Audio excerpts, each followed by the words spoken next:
This is the explanation. Let's start like this. If it is a sex-linked character, then we can write down their genotypes easily. First genotype will be XY, normal child.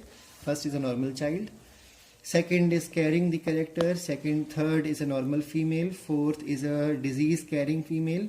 And fifth is a normal one. Now to have this condition, it's a very logical biology. One X will come from father, the other X will come from the mother.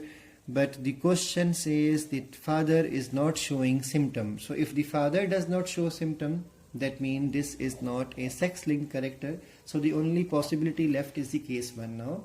According to the case 1, this disease is a autosomal recessive disease. Autosomal recessive means small a, small a, small a, small a, small a, small a.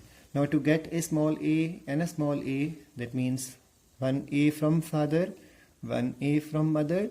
So because other children are normal also, so that means they are heterozygous one. So we can start like this. I have already done to save time.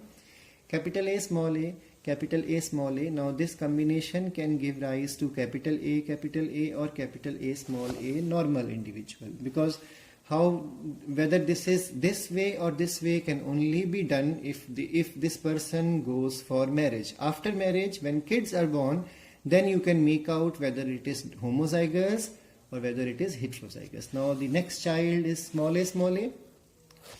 Next child is normal and the husband is also normal.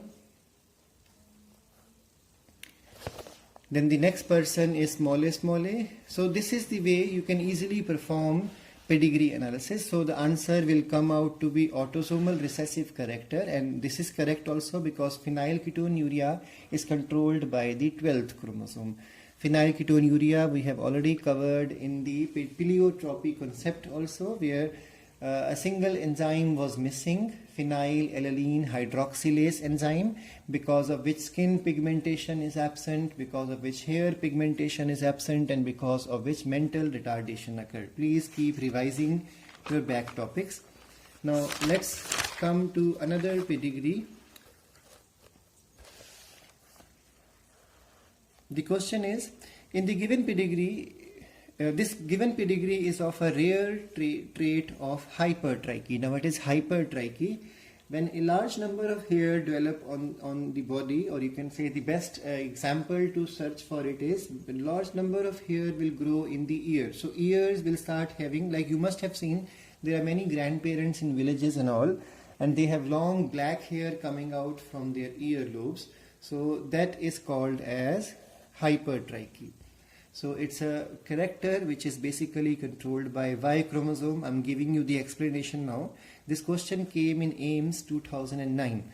The given pedigree is of a rare trait of hypertrichy. Which one of the following pattern of inheritance is consistent with the pedigree? So now you can see here, I was talking about Y chromosome, remember?